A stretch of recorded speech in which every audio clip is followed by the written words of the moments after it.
Asato ma sadagamaya tamaso maham jyoti gamaya mrityormam amritam gamaya avir maidhi Rudra yate dakshinam mukham te namaham pahinityam. Om, lead us from the unreal to the real. Lead us from darkness unto light. Lead us from death to immortality. Reach us through and through ourselves, and evermore protect us from ignorance by thy sweet, compassionate face.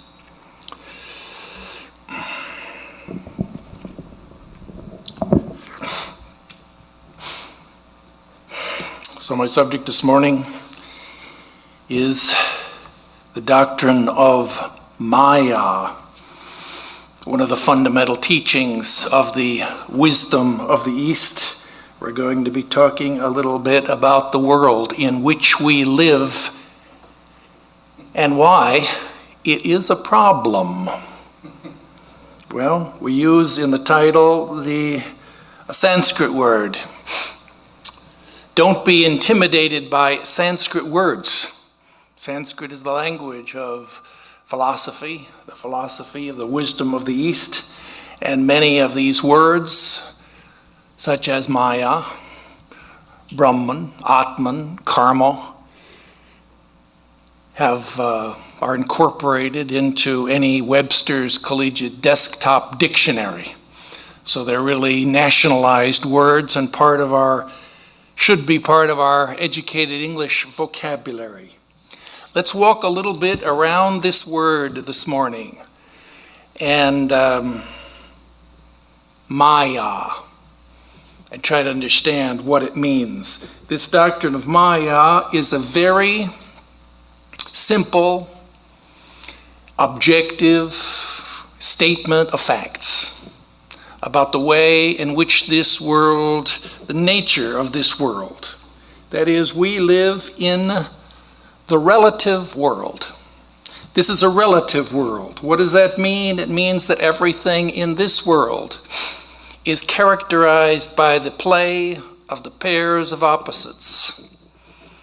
We can see here in this room, there's the front, and there's the back, there's the left, and there's the right, there's up, there's down, there's men, there's women, some are tall, some are short, and thinking more abstractly, we can think of, well, there's subject and there's object. There is good and there's evil. There's right and there's wrong. There's true and there's false. And the thesis is that everything is part of a polarity. Philosophers have asked, why is it that things come in pairs? And why is it that good is always paired with evil, and right with wrong, and true with false? And the answer to that is simply that these are correlatives. That is, each one needs the other. One is defined in terms of the other. We can't think of one without thinking of the other. And they're both part of one whole. We could say they're both like sides of the same coin. And in fact, everything in this world we can think of as a coin that has two sides. And every wave will have its trough. Every mountain will have its valley. Every rose will have its thorns. Every up will have its down. And that's just the way things are. That's the nature of things. And this is the doctrine of Maya. Things come in pairs. Everything is part of a polarity. You may say, so what? And, well, the problem is that it puts us into a philosophical double bind, because each one of us is every moment and of every day. We seek for happiness. We seek for joy. And yet we're told, by this is the wisdom of the East, that happiness and misery, the joy and sorrow, are two sides of the same coin. We can see the dilemma that puts us into, because we seek for happiness, and yet every time we get a little experience of happiness,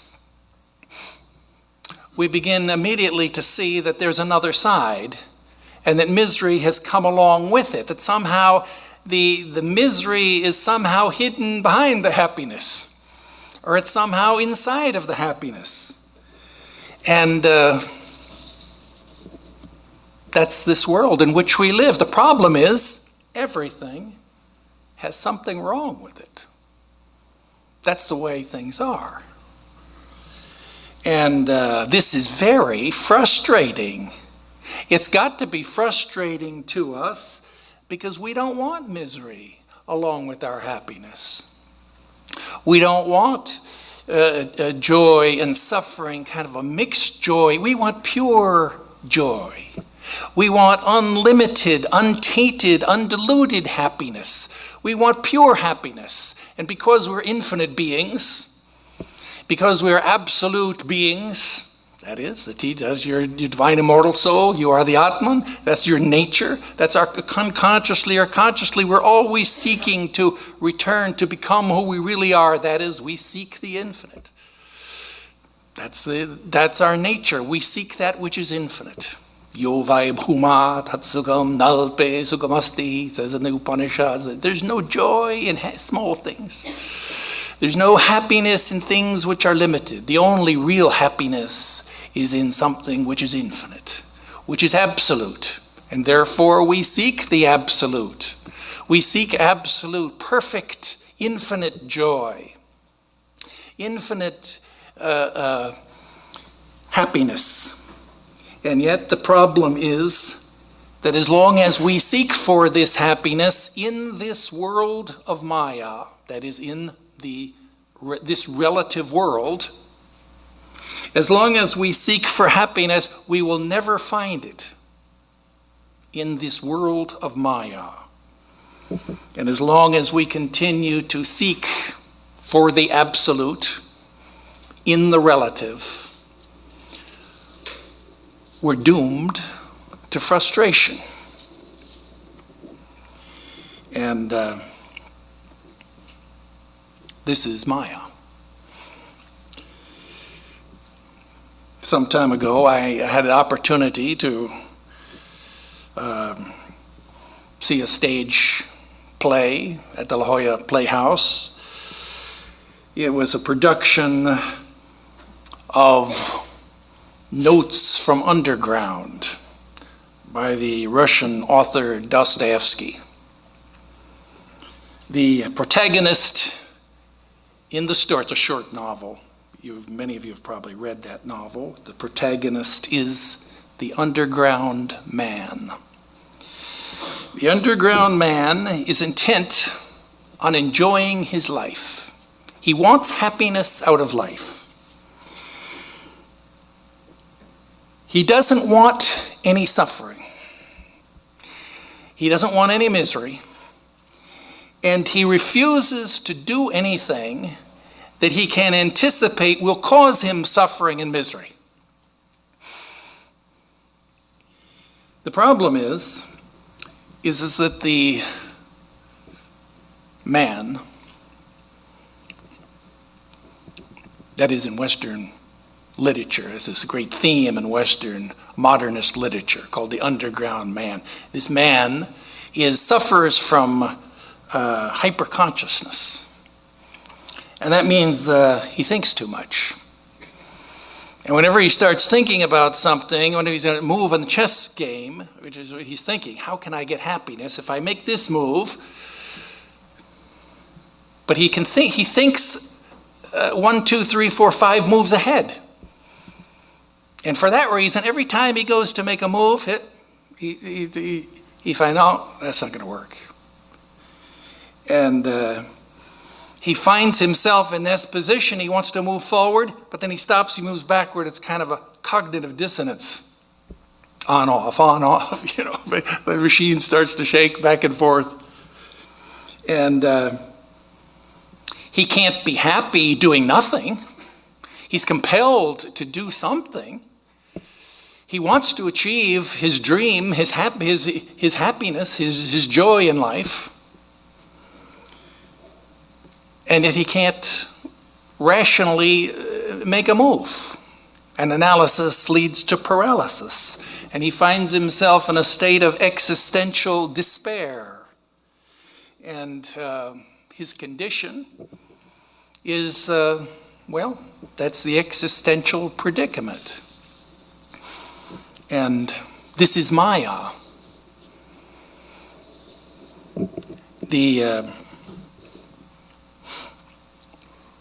Some of you, all of you have read famous Greek myths. The Myth of Sisyphus. And many of these ancient Greek myths represent the human condition. You remember that story, how Sisyphus was the king of Corinth, and he was an independent and fearless king. He ruled wisely and well, but his attitude towards the gods was one of bold defiance. And on one occasion, for example, Zeus carried off the daughter of one of the architects of the city of Corinth, and ordinary mortals, seeing that happen, as it often did, would accept it with a kind of a weak resignation. But Sisyphus, he raised a public outcry. And Zeus, hearing this, was very angered with his insolent behavior. On another occasion, Sisyphus saw that death was stalking the earth and people were dying everywhere, and he decided to put a stop to it, so he put death into chains. And time passed, and soon the Lord of the underworld saw that he wasn't getting any more customers. That the underworld was gradually, no one was coming down into Hades. And the Lord of the underworld complained to Zeus in heaven and created more commotion and upset in the world of the gods. Before Sisyphus died, he kind of anticipated his death, and he instructed his wife to, when I die, he said, don't bury my body. Just leave it unburied. And so, in fact, when he did die and was carried into the Hades, into the underworld, his wife just left his body there laying in the marketplace where it had fallen.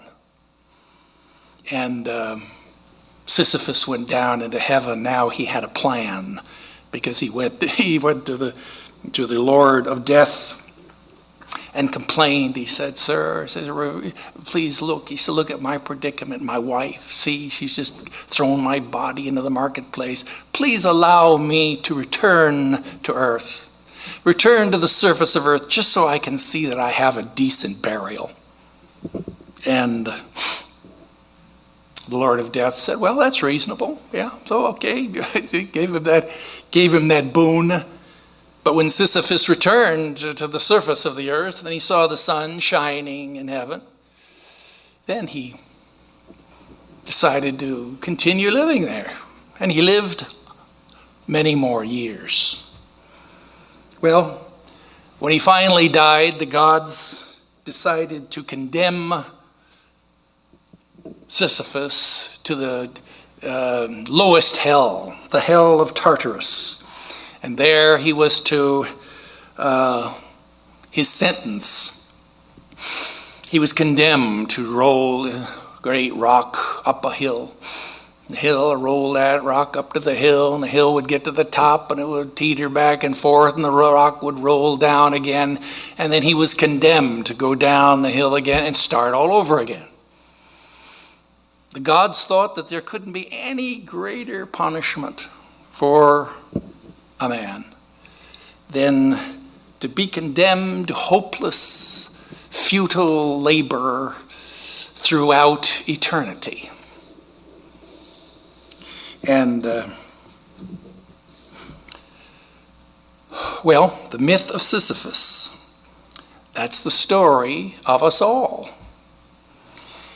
The plight of Sisyphus is the plight of every man and woman who struggles to find happiness and peace and joy in this relative world.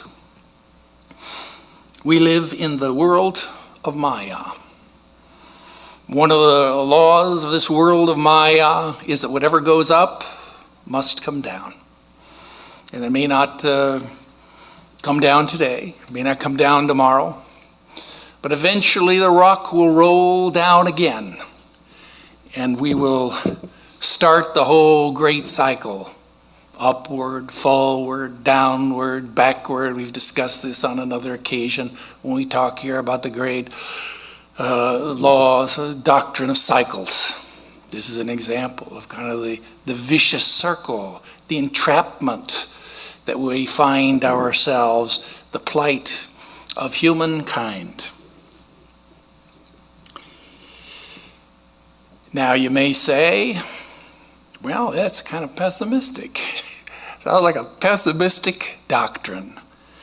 But the fact is that this Vedanta philosophy, our position is neither optimism nor pessimism. The Vedanta philosophers do not deny that you can climb to the top of the mountain, that you can achieve glorious success, that you can have wonderful peak experiences of life. They don't deny that you can progress, that you can move onward and upward, and that you can succeed in life. But every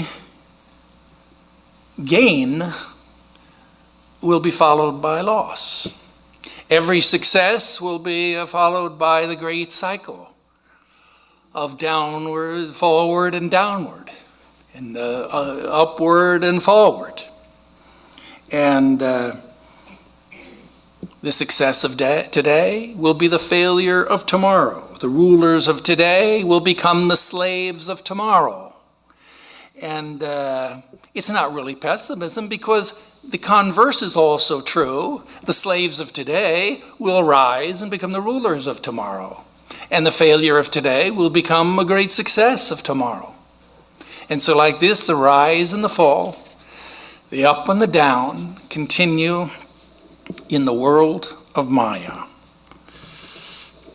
This doctrine is a doctrine that gives us a balanced, holistic perspective on life. And people suffer in life because they see only one side. That's the teaching of this doctrine of Maya. Why do we suffer? Because we see only one side. And as in the story of Sisyphus, as long as he's going up the hill, that's optimism. When the rock rolls down the hill and he's walking down the hill, we can imagine that's pessimism. Somehow the ideal, however, is to see that there are two sides to the cycle, and to achieve a kind of a spiritual clarity. Right? This is the old Hegelian dialectic. From pessimism, blind optimism, to morbid pessimism, to the synthesis, which is a spiritual clarity. Seeing that everything is like parts of the yin and the yang, of the two parts of the whole, and that the vision of a higher vision of a whole with two sides to the coin. So let's continue here. We can continue to consider some of the implications of this doctrine of Maya.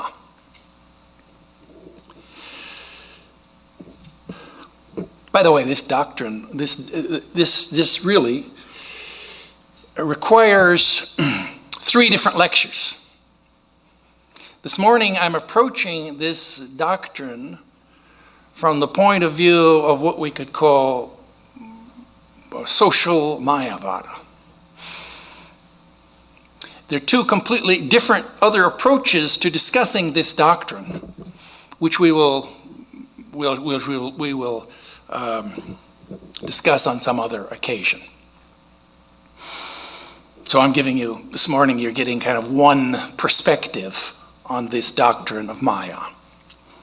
And so what are the implications of it? Well, one of the implications is what is called the great law of balance. That is, if good and evil are 2 sides of the same coin, then it makes sense that good and evil are always in proportion to each other. And that as the good increases, so the evil will also increase. The evil decreases, the good will also increase. And this is Maya. And we find that this idea, when we think about it, kind of is unsettling to us. It kind of cuts at the root of our whole Western concept of the myth of linear eternal progress. We're kind of conditioned to think in terms of progression, that the whole of history is kind of the story of a stairway to heaven. And we come down, we imagine we're down at the bottom, and gradually we're progressing and evolving and moving onward and upward. And we also tend to think, too, that this being a linear process, and because in Western philosophy we're seeing it from that point of view, that as the good increases, so the evil will decrease. That's our idea, that progress means as the good increases, the evil will decrease. And eventually the evil will be reduced to nothing, and the good will be reduced to unlimited goodness, and will achieve utopia. We'll achieve a kind of a golden age. And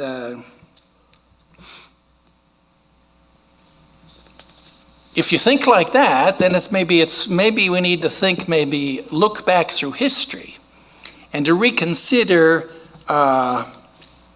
whether or not that's the case. Can we think in terms of linear absolute progress? For example, we look and we see that modern medical science has made such amazing progress.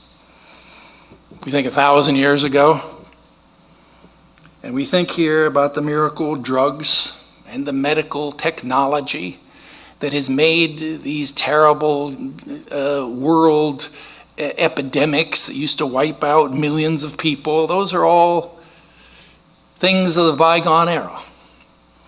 And we've eliminated all of those terrible plagues and epidemics. In fact, many diseases have been virtually eliminated by modern technology. Certainly our longevity has increased. And so it appears that we've made a lot of progress. But when you think about it, well, now wait a minute, because along with that longevity, there's also a lot of brand new diseases that come with longevity. And things like, as we very well know, things like a whole rise of all kinds of more subtle, we call them mental problems, mental diseases that people given names which people never heard of before and have increased enormously.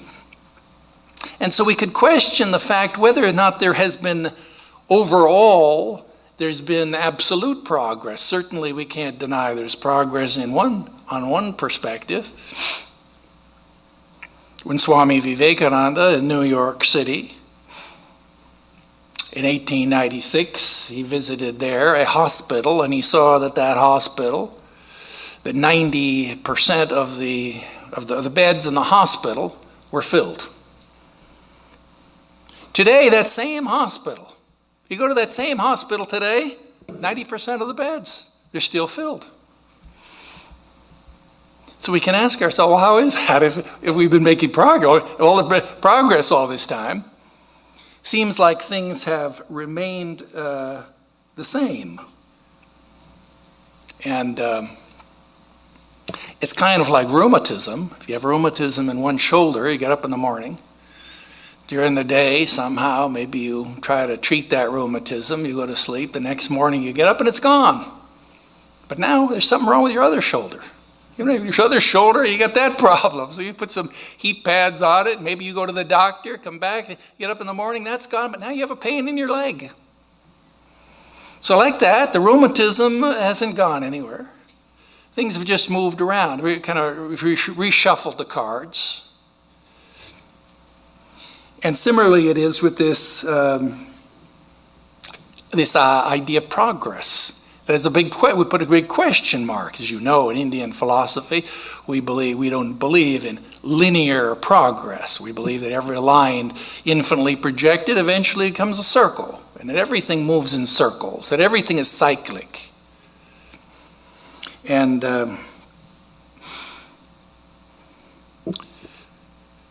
so a question about whether or not there really is progress. And well, you may say that's also, so you may think, well, gee, this morning I came to church for a little hope, for a little inspiration, for a little bit of some comfort in my life. You may think that. And but sometimes they say that the role of the minister is not to comfort the afflicted, but rather to afflict the comfortable. And some of these doctrines of Indian wisdom, that's what they do for us. They make us think. They kind of upset our mind. They make us reevaluate the world in which we question some of our fundamental presuppositions about the way things are. Reality. This is Doctrine of Maya. It's all about facing reality. Getting clear about what is our condition, what is our predicament. And if we look back through history, we believe that we've made a lot of progress from the Stone Age. And that certainly we're happier today, we could say, much happier today than the caveman in ancient times. And it's true that modern man is more civilized, maybe more cognitively sophisticated. That is, our sensibilities, maybe we could argue, are more refined. We sit and we listen to Bach and to Beethoven, and we enjoy that refined sense pleasure that was the primitive man could not experience. But at the same time, we see that we've lost a lot also. That although we've evolved, we've also lost a lot. That is, we've become dissociated and differentiated from our animal self.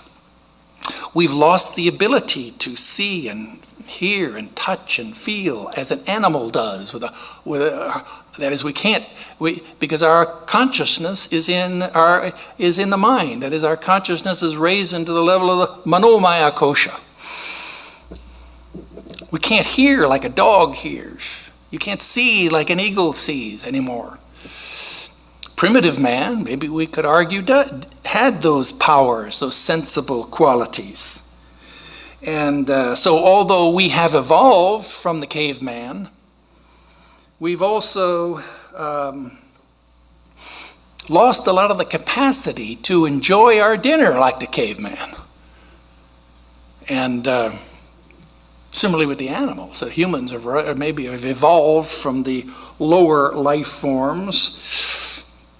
And although we have enjoyments in our life far greater than that of the dog or the wolf, yet we can't enjoy our food like a dog or a wolf. And for every gain, there is a comparable loss. That's the doctrine of Maya. And this is why words like ideals, like a millennial world, or these are empty myths. The idea of a good world, that is a perfectly good world, is an oxymoron. It's like hot ice or like dark light. It's impossible. And good and evil always come together. They're always balanced. This is the great law of balance in the relative world. And many of you remember that famous science fiction story by H.G. Wells, The Time Machine. You remember that story, how the traveler, he invented the time machine, he got on his machine, he traveled forward for 1,000 years. And when he stopped, he looked down, he got off his machine, and he heard, sitting on a hill, he looked down there and he heard laughter. Looked down, and there he saw happy, joyful people. They're playing there in the fruit trees, and they're picking fruits off the trees, and they're laughing and singing. And he thought, yes, this is the future. What a wonderful future it is for mankind. The things were that given thou that we've made wonderful progress has been made. And so he went down there and he began to talk there to the Eloi, those people, happy people who lived on the surface. But the traveler's optimism soon began to wane when he saw there the sun began to set. And he saw fear come into the eyes of these innocent, happy Eloi people. Because when the sun sets and darkness falls, then the Morlocks come out from underground. They come up through their holes, and they're a terrible plague on the surface of the earth. So a vision of the future. Yeah, good and evil, still in balance. That is, on the surface now, things have been rearranged. And a lot of the good has come to the surface, and the happiness and the joy have come to the surface, and all of the pain and suffering and evil have been repressed. So things have been rearranged, but the great law of balance still holds sway. And this is Maya. This is the way that things are. And the trouble is that we're not willing to accept the way things are. We're not, this world is a mess. This world is full of pain and suffering. And we don't like things to be all mixed up like they are, all these problems. We want to fix the problems. And we want to straighten things out. And that is a noble aspiration. And in fact, the teaching of the Vedanta philosophy, if you remember before, we can straighten things out. That is, we can push the rock to the top of the mountain. But however much we do straighten things out, eventually they're going to get mixed up again.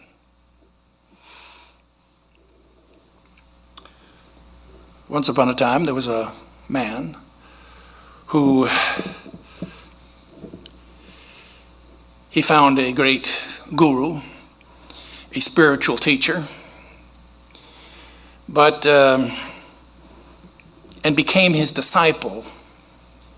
But very soon he kind of got distracted from things spiritual, and he began to think in terms of how nice it would be if he had a ghost at his beck and command. His beck and call, a ghost that would just do whatever he wanted. This thought came through his mind. Finally, he couldn't contain himself anymore. He went prostrated before his guru, his revered sir, please teach me. I know, you know the mantras. You know the ritual to conjure me up a ghost. And the guru said, no, that's very bad, very terrible thing. You don't want to do that. The man pleaded. He begged, came back the next day, pleaded. Finally, the guru became fed up with him and said, yeah, all right, told him how. The man went away. He recited his mantras. He did his rituals, and sure enough, there appeared a ghost. And the great ghost appeared before him, the master, I'm here to serve you. Keep me busy. He said, if you can't keep me busy, I will eat you up. And the man was so happy. He said, oh, there's no problem at all. He said, one thing, I said, you see this little hutment where I've been living?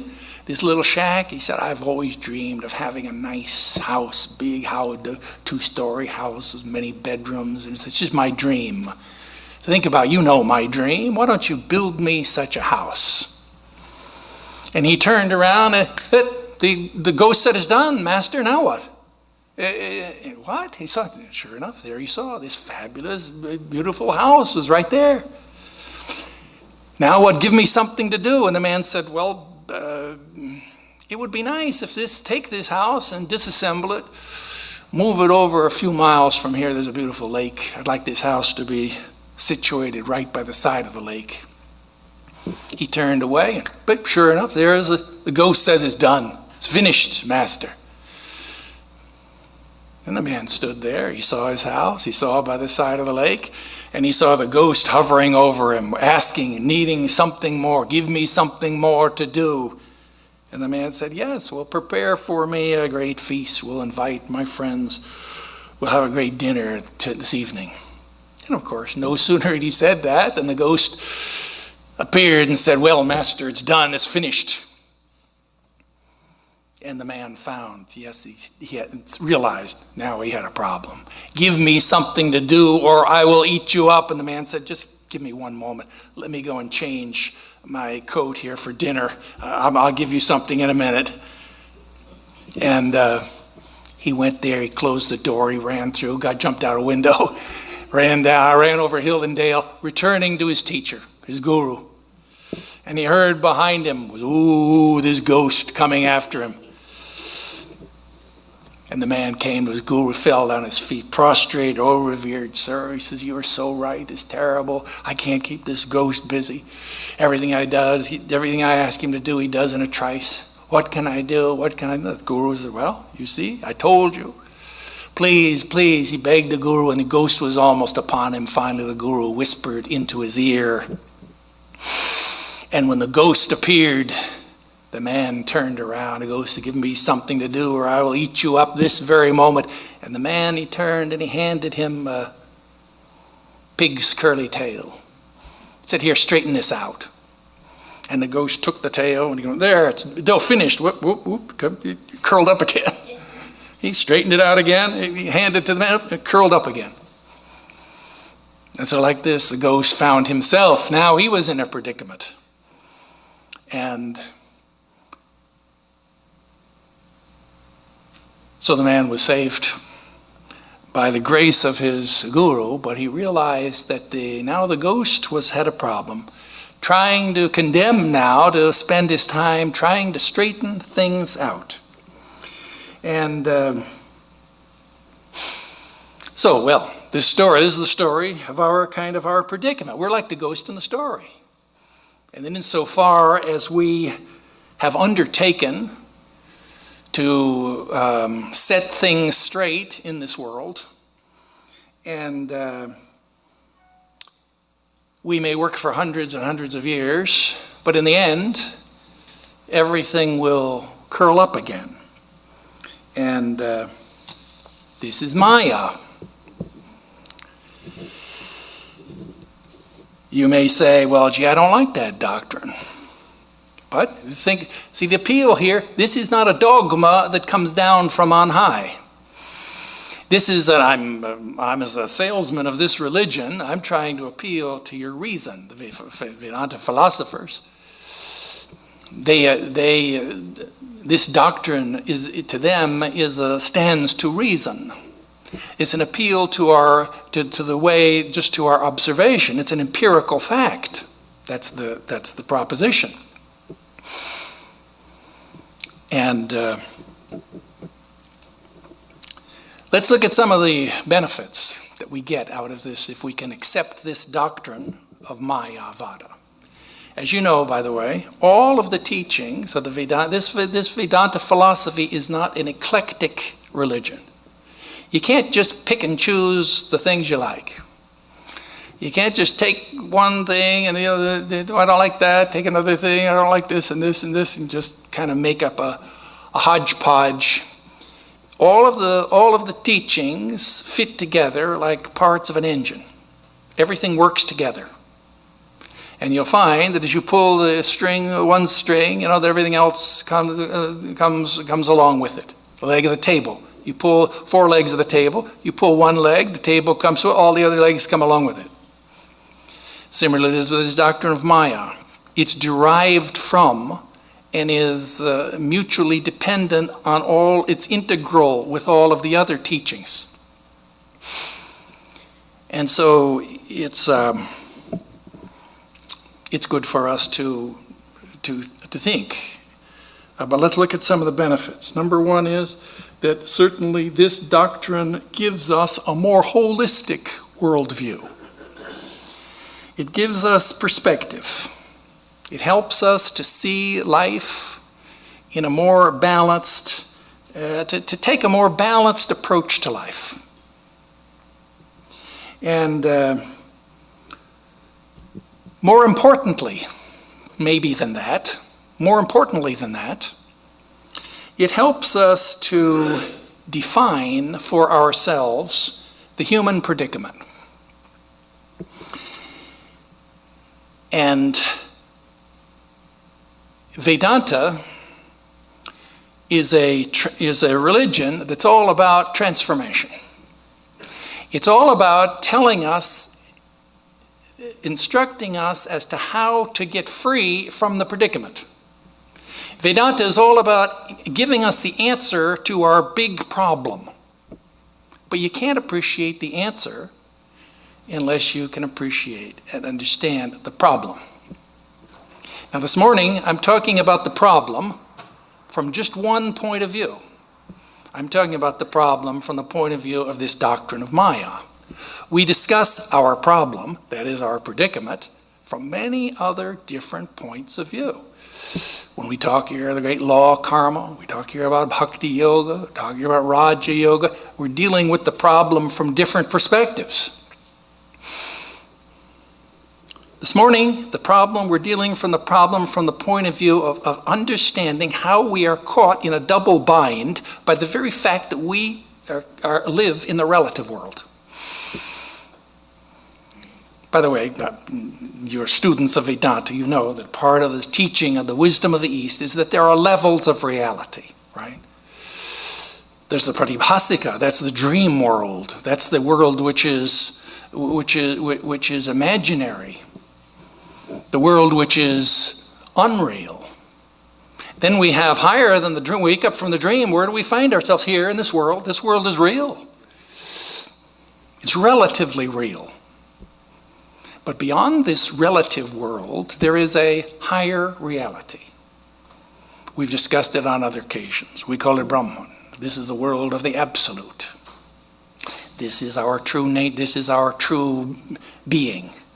This is our goal. The purpose of spiritual life is to realize our divine spiritual self. We are the world of the absolute, to transcend the relative. But you see, this doctrine of Maya, it helps us to clarify and to understand the fact of this relative world, and that as long as we seek for the absolute, which is a different level of reality, a higher level of reality, as long as we seek for that which we have to do, we're driven to do, as long as we seek for the absolute in the relative, we will be doomed to failure. And understanding this predicament, it gives us some dispassion. It gives us some motivation, some longing for liberation, some longing for transcendence. That's the virtue, that's the benefit of the contemplation of philosophy. You think about these great philosophical truths, it gives you renunciation, it gives you vairagya, dispassion. It gives you a feeling. You become more clearly aware of your condition of entrapment. This is the nature of the jiva. The jiva caught in the relative world is in a condition caught in the world of Maya, the great wheel of transmigration. And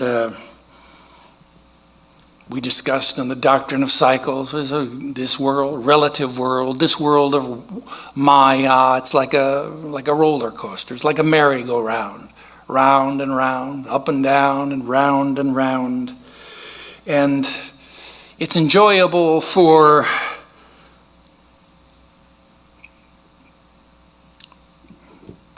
children.